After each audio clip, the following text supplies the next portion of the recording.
Bonsoir à toutes et à tous et bienvenue dans ce nouveau live sur la chaîne Barbatronic. J'espère que vous allez bien et que vous avez passé une agréable période estivale. Voilà, puisque nous revenons après quelques vacances bien méritées. Je vous avouerai que j'ai bien pris ces vacances là.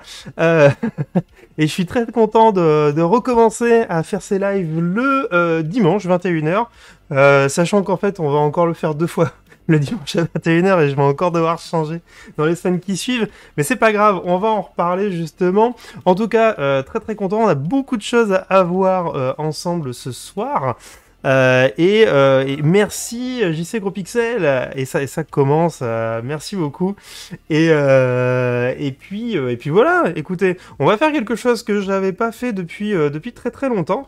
À savoir qu'il y a déjà quelques mois, hein, j'avais un petit peu arrêté. Salut Free Geek. Je faisais des récaps. En gros, l'idée, c'est que je faisais 20 ou 30 minutes en début de live pour vous montrer des trucs que j'avais fait ou que j'avais pu passer.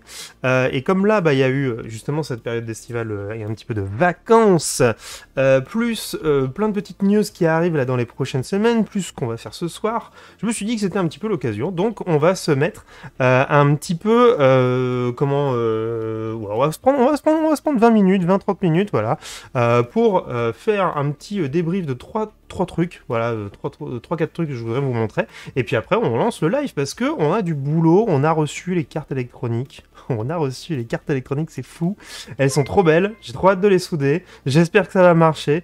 Et merci Free Geek, merci pour le train de la hype, merci beaucoup les gens pour vos abonnements sur Prime, ça fait trop plaisir, pour nourrir Nono. Venu d'accord avec Kirzan pour déménager les 2 streams sur la même horaire, un autre champ de las. Ah non, c'est exceptionnel, je vais essayer de garder le dimanche qui était pas trop mal, en vrai, mais c'est assez exceptionnel. Merci Yo-Yo, merci beaucoup. Attendez, il y a un truc qui... je suis plus habitué. Écoutez, c'est parti. Première news, enfin, on va se calmer, en vrai, c'est pas des vraies news, mais salut David ou PC. C'est concernant le site des Caribous, juste pour vous informer, donc les Caribous c'est mon équipe, hein, vous vous souvenez. On avait un site sur Google Sites, voilà, et comme on essaye un petit peu de dégager un peu les trucs où on est un peu trop bloqué, un peu trop fermé, etc. Ça faisait longtemps qu'on voulait le dégager et en faire quelque chose d'autre, en faire un peu une doc, notamment avec un Jekyll, donc il était pas trop mal un site, il y avait quand même pas mal d'infos. Je vais le garder un petit temps, mais juste pour vous informer que dans quelques semaines, mois, j'espère que semaines. En tout cas, ça fait quelques jours que je travaille dessus. Vous pouvez retrouver sur notre GitHub un nouveau site. Alors vous voyez, c'est du test, hein, un nouveau blog test, voilà. un nouveau site qu'on est en train d'essayer de monter, qui est basé sur un Jekyll. Donc c'est un site statique, hein, à base de Markdown. Ça marche très bien. Il y a un petit thème très sympa que j'ai découvert qui s'appelle Chirpy. Vous irez voir. C'est sympa, c'est un thème qui est très simple, qui est plutôt fait pour faire du blogging, et du coup, comme c'est plutôt fait pour faire du blogging, je suis en train de tout réadapter, notamment, voilà, vous aurez tous les robots qu'on a fait, avec les docs, les sources, les petites vidéos, etc., quelques explications, peut-être des liens, enfin voilà, j'aimerais bien me remettre un petit peu à la documentation sur ce qu'on fait. Et du coup, je préfère le faire comme ça qu'avec un Google Sheet, parce que voilà, pour nous, ça n'a plus de sens. On a les sponsors qui arrivent là. Comment j'étais trop content de cet effet là que j'ai fait à la mano. J'étais content. C'est bien, ça me remet un peu les mains dans le CSS, dans le HTML et tout ça. Chose que je n'ai jamais appris là. Je pars un peu from scratch. Je bricole énormément, mais c'est plutôt cool. Donc voilà, je galère un peu avec 2-3 trucs, c'est très con, mais j'ai pas le toc qui s'affiche là. Enfin bon, bref, voilà, des conneries. Mais bref, ça arrive. C'est déjà là en fait. Si vous voulez déjà aller un petit peu voir, mais il n'y a pas grand chose, et on va essayer de le remettre à jour régulièrement, et puis l'idée c'est qu'il y ait aussi les sources des émissions directement dedans. Donc voilà, je passerai plus tard. Bah écoute, à plus tard Frégeek. Salut Astérix, j'espère que tu as bien... T'es en forme pour la présentation du règlement. À bientôt. Salut Benji Fox, salut RM Mike. Donc voilà, petit site, et ça va nous permettre aussi de tenir un petit blog avec un petit flux RSS qu'on va pouvoir lier au flux RSS des équipes côté PM Robotics, et ça fait toujours très très plaisir. Donc voilà, deuxième chose, alors là on change complètement d'idée, etc. On est dans le starting room, on constitue l'équipe le 9. Ah, écoute, le 9, du coup... Bon, je dis rien parce que les gens savent peut-être pas connaissent pas peut-être les dates, on va se laisser ça pour après, mais ok, c'est à la fois tôt et à la fois tard. Mais je sais pourquoi, enfin, on sait tous les deux pourquoi je dis ça. Deuxième chose, je me suis fait plaisir, j'ai vu passer ce truc. Cette petite caméra, vous avez peut-être dû la voir passer si vous suivez aussi Heliox, qui m'en a parlé, il me semble. Hein, oui, c'est pas sur elle que je l'avais vu la première fois, mais je l'ai vu passer sur Twitter, qui est une petite caméra, en fait, de suivi de 3D, d'impression 3D. Donc il y en a certains qui connaissent peut-être Octoprint, hein, Octoprint, hop, voilà, vous connaissez très certainement Octoprint, qui est un système qu'on peut installer sur un PC, sur notamment, c'est souvent ça, sur un Raspberry Pi, pour pouvoir monitorer, piloter une imprimante à distance, une imprimante 3D, et pouvoir faire plein de choses dessus. Vous n'êtes pas sans savoir que les Raspberry Pi, soit il y en a plus, soit ils sont proposés à des prix délirants. Ça faisait longtemps que je voulais remettre une caméra sur mon imprimante. J'ai quelques Raspberry, mais qui sont utilisés à d'autres choses, ou sur lesquels j'ai d'autres projets. Et du coup, je suis tombé là-dessus, parce que ce qui m'a frappé, c'est que ça fait la même chose, quasiment, vous allez le voir. C'est avec une caméra qui est directement intégrée. C'est en Wi-Fi, il y a tout qui est complet dedans, voilà, il y a les câbles, machin, etc. Et c'est pas cher, parce que honnêtement, on va le passer en TTC, on est à 70 €. Si vous avez acheté une Raspberry Pi il y a pas très longtemps et vous avez dû racheter une alimentation, vous avez dû racheter une bonne caméra, vous avez dû racheter peut-être des câbles, il a fallu faire une coque ou un truc comme ça, on doit pas être très loin, voire on doit pas dépasser, à mon avis, ce prix-là. Clairement, ça devient du coup intéressant d'avoir ce petit objet. Alors je peux pas vous le montrer parce qu'il est déjà branché, il est là-bas, et du coup je voulais le brancher pour pouvoir vous montrer l'interface. Mais bon voilà, j'étais très très curieux de ce truc, et du coup là il est branché, voilà, vous avez mon imprimante, elle est là-bas. Attends, qu'est-ce qu'il vendre un rein?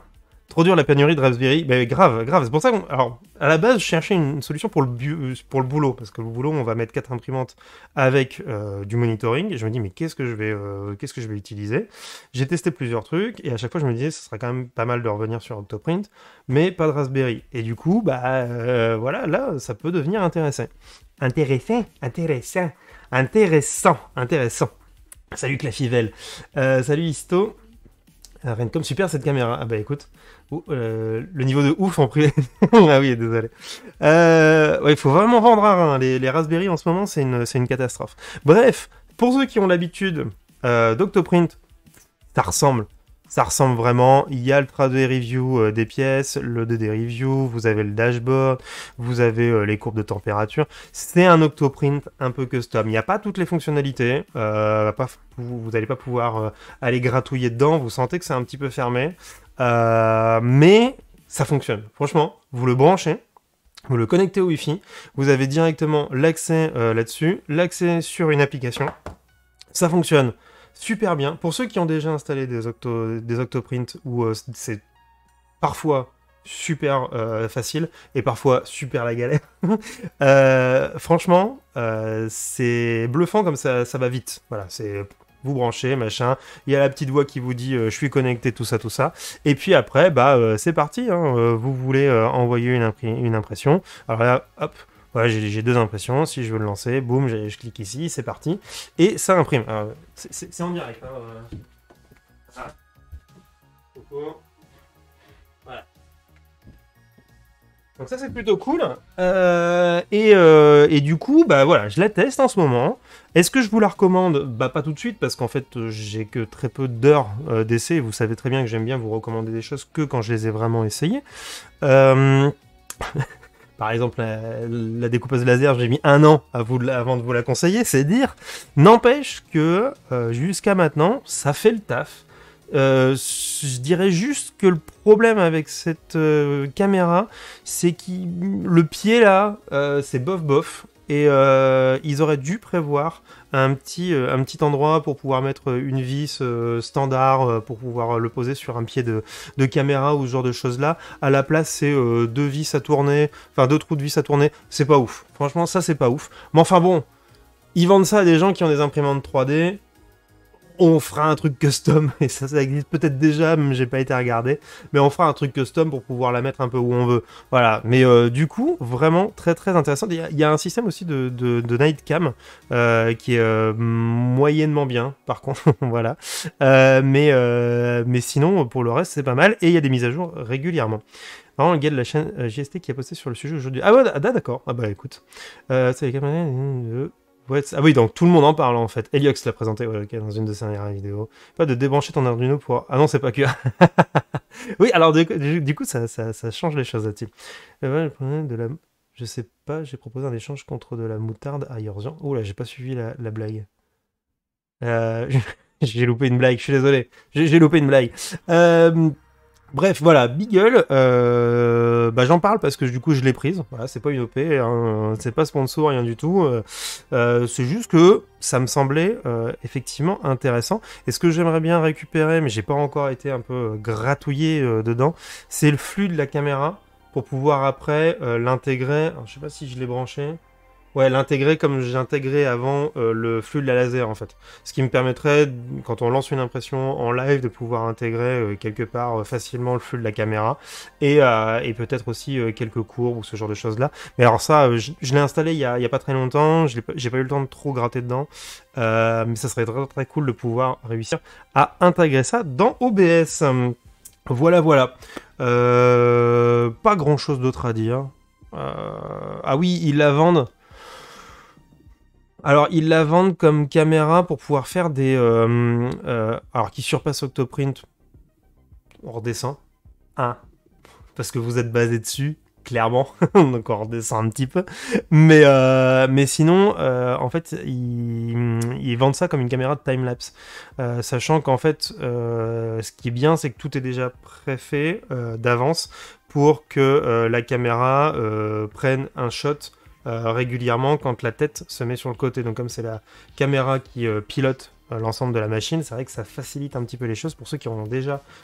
Pour le coup, moi j'ai déjà essayé d'en faire ce genre de choses là. Ça peut devenir un petit peu frustrant. Là c'est fait de base, c'est pas mal. Après, bon, la qualité de la caméra, voilà, le fait que ça se met sur le côté, donc qui peut y avoir du stringing, qu'il faut régler bien. Moi, ça m'intéresse pas, tous ces trucs-là. Voilà, je fais pas des prints pour faire ça, je fais des prints pour faire des prints mécaniques, et pour monitorer la machine à distance, c'est très très bien. Là, j'ai posé une chose contre un moutarde. Ah, contre un Raspberry. Ah ouais. Alors, en plus, tu sais quoi, j'ai de la moutarde. J'ai de la moutarde, j'ai encore un petit stock de moutarde. Voilà. Voilà, moi je dis rien. Je dis... bref, passons à la suite, si vous le voulez bien, parce que on va pas faire tout le live là-dessus.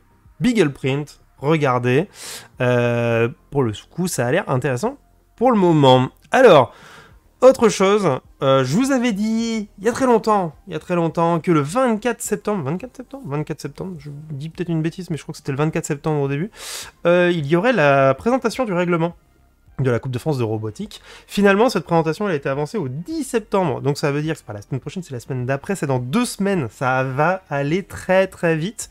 Et du coup, le 10, c'est un samedi, et j'hésite encore à faire un live le samedi même ou le dimanche. Sachant que, merci Tufkong, moi aussi promo juste avant Pernu, bien joué,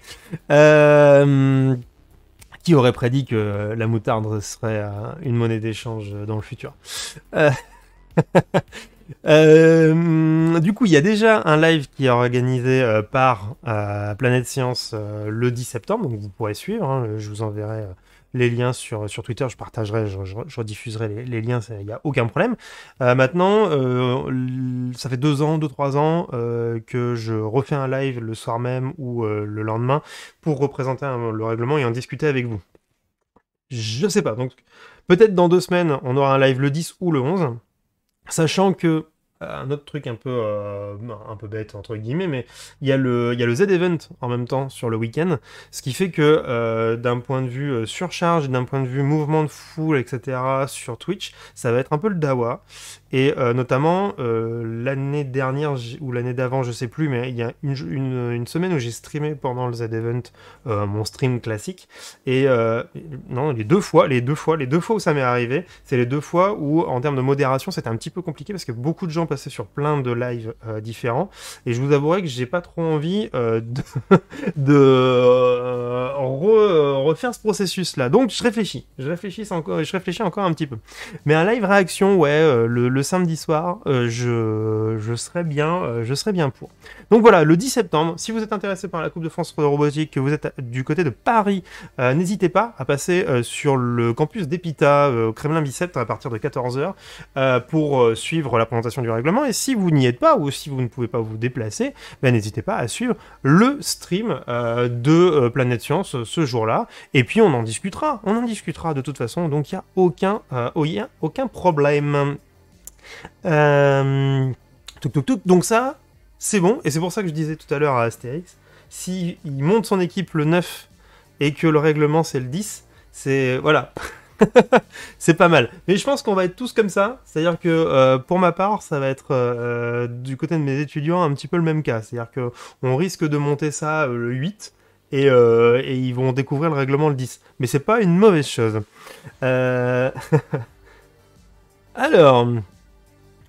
Salut Snip, je sais pas si j'étais déjà salué, j'ai un doute, je le refais. Que s'est-il passé également pendant, là je vais switcher sur l'atelier, cet été, on a reçu des choses, donc je t'avais pas salué, donc c'est bien ce que je pensais.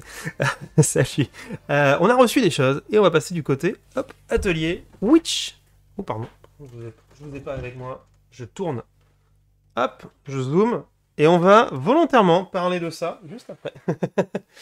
On va d'abord parler de 2-3 petits trucs très rapidement. Je mets un petit peu de lumière. Oula. Touc.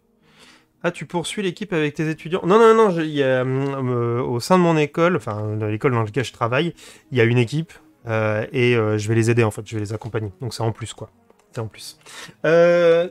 J'ai commandé et reçu les petits trucs assez sympas. Voilà, qu'on va pouvoir mettre sur le robot, je vous le présente. Voilà, donc c'est des petits écrous molletés. J'avais déjà ça les années précédentes. Alors, attendez. Voilà. Donc ça, c'est le petit truc que j'ai trouvé, qui est très sympa, et ça existe en plein de couleurs. J'avais déjà ça avant, mais qui n'était pas forcément facile à prendre en main et qui des fois accrochait un petit peu sur les côtés. Donc du coup on va essayer de passer là-dessus cette année. Je vais essayer de changer tous mes écrous molletés par ces petits écrous là. Et puis bah, on va voir ce que ça donne. Mais en tout cas voilà, j'en ai reçu plein, une centaine là en M3. On va regarder, on va voir en termes de design si c'est pas trop mal et si c'est pas trop encombrant. C'est à peu près la même hauteur que ce que j'utilisais avant. Et surtout ça a l'air vachement plus léger, on dirait un alu un peu chelou, donc on va tester. Donc ça c'est, voilà, j'ai reçu ça hier en fait, donc je trouvais ça rigolo. Mais il y a un autre truc que j'ai reçu qui est bien plus sympa, et il faut que je vous explique à quoi ça va nous servir. Alors, comme je vous avais dit, de la chair fraîche quand même à souhait, après en le leur stade. Non, je n'oserais pas. Je ne fais pas ça. Alors, voilà. L'année dernière, on avait conçu Oups. On avait conçu un actionneur, voilà, avec un petit bras comme ça, pour pouvoir lever, donc l'ascenseur, lever notre bras à ventouse, et aller chercher des éléments de jeu. Et on s'était dit qu'on avait fait ça de manière à ce que ce soit réutilisable chaque année, parce que c'est finalement un système qui est quasiment réutilisable chaque année en fonction des besoins. Alors des fois peut-être qu'on n'a pas besoin de monter ou de descendre, mais j'ai bon espoir que ce système sera réutilisé quand même. Et c'était une commande qui restait en attente depuis très très longtemps. Cette barre-là, en fait, je voulais la changer, parce que de temps en temps, même si j'ai un ressort ici sur la ventouse, quand j'appuyais sur un élément de jeu avec mon système, ça se bloquait sur la ventouse et voilà, c'était un petit peu raide quoi. Donc du coup, l'idée ce serait de changer un des deux bras, donc plutôt celui-ci en fait, par un bras sur piston, voilà, ici, pour rajouter un petit peu de flexibilité dans le système, voilà. Et du coup d'enlever, je sais pas si vous voyez bien, si vous comprenez bien, d'enlever ce bras là et de le remplacer par un piston. Voilà. Donc j'ai trouvé les pistons qu'il fallait à la bonne taille.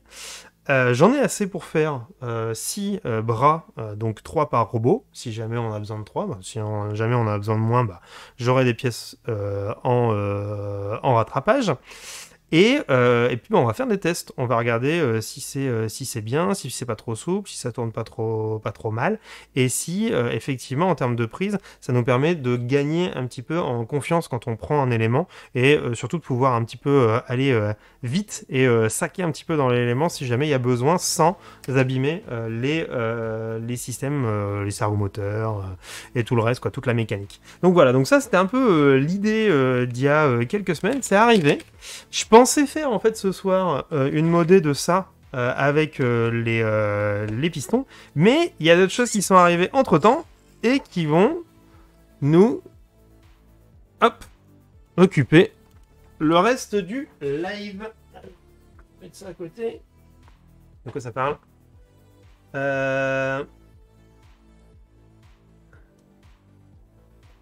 Ah, bah salut Rencom, à plus, tes notifications abonnement ne marchent plus. Bah écoute, je comprends pas, il y a plein de gens qui me disent que de temps en temps elles marchent pas, et je ne sais pas pourquoi, donc je t'avoue que je ne sais pas.